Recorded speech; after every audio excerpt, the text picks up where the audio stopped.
कुठला आलाय निर्णय? अजूनपर्यंत कोणताही निर्णय झालेला नाही. तोपर्यंत आम्ही आमचे फॉर्म भरून घेणार आहोत आणि युतीचा निर्णय झाला तर मग तेवढे फॉर्म मागे घेता येतील. युतीला भाजप तयार नसल्याची चर्चा आहे, नेमकं काय?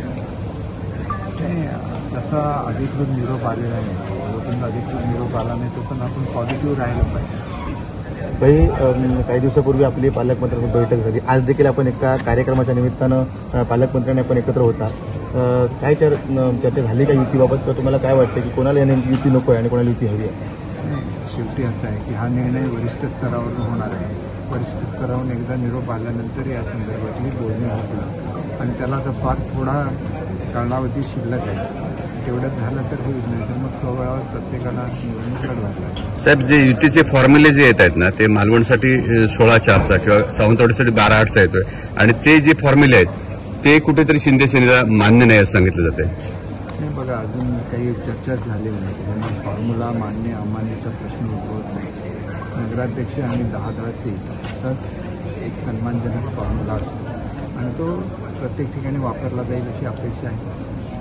गणपतीचा त्याला असाच अपवाद आहे, परंतु अशा पद्धतीने केलं तरच सन्मानजनक युती होऊ शकते आणि त्याच्यामध्ये मला असं वाटतं की अशी काही चर्चा झाली नसल्यामुळे कुठला फॉर्म्युला सांगितला, कुठला नाकारला असा प्रश्न होतो. आज अर्ज दाखल करणार होता. आमचा अर्ज आम्ही उद्या दाखल करतो. युतीची शक्यता आता आहे की मावळलेली आहे? असली किंवा नसली तरी निवडणूक तर लढवायलाच लागेल. त्याच्यामुळे युती असली तरी निवडणूक लढवायला लागेल, युती नसली तरी निवडणूक लढवायला लागेल. स्वबळावर निवडणूक होईल. बाई, काय नाही, चांगल्या वातावरणामध्ये निवडणुका पार पाडाव्यात. थोड्या दिवसाच्या निवडणुका असतात, त्याच्यामध्ये चांगलं वातावरण राहावं, एकमेकाशी चांगले संबंध राहावे एवढीच. बाई, मालवणमध्ये एक पत्रकार परिषद झाली भाजपच्या नेत्याची आणि त्यांनी म्हटलं की शिंदे सेनेचं अस्तित्व मालवणमध्ये शून्य आहे.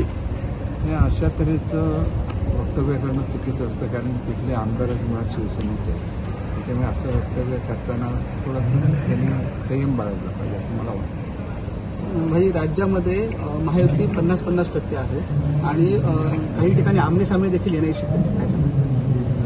बघा, शक्यतो युती व्हावी अशीच भूमिका ही सर्वच पक्षांनी घेतलेली होती आणि त्याप्रमाणे होईल अशी आपण अपेक्षा करूया. साहेब, अमित शहाची अजित पवारांनी भेट घेतली, काही चर्चा सुद्धा झाली का? मला स्वतःला काही अजित पवार सध्या जमीन घोटाळा या प्रकरणी जमाले यांनी तारखेत केले त्यांना आणि त्यांनी म्हटलं सत्सविध ठेवून त्यांनी राजीनामा देण्याची मागणी करतात. या बाबतीत मी काही कॉमेंट्स करणं बरोबर नाही. शेवटी अजितदादा हे एक मोठे नेते आहेत, महाराष्ट्राचे उपमुख्यमंत्री आहेत आणि स्वतःच्यावर झालेल्या कुठल्याही आरोपाला उत्तर देण्यामध्ये ते निश्चितपणे सक्षम आहे.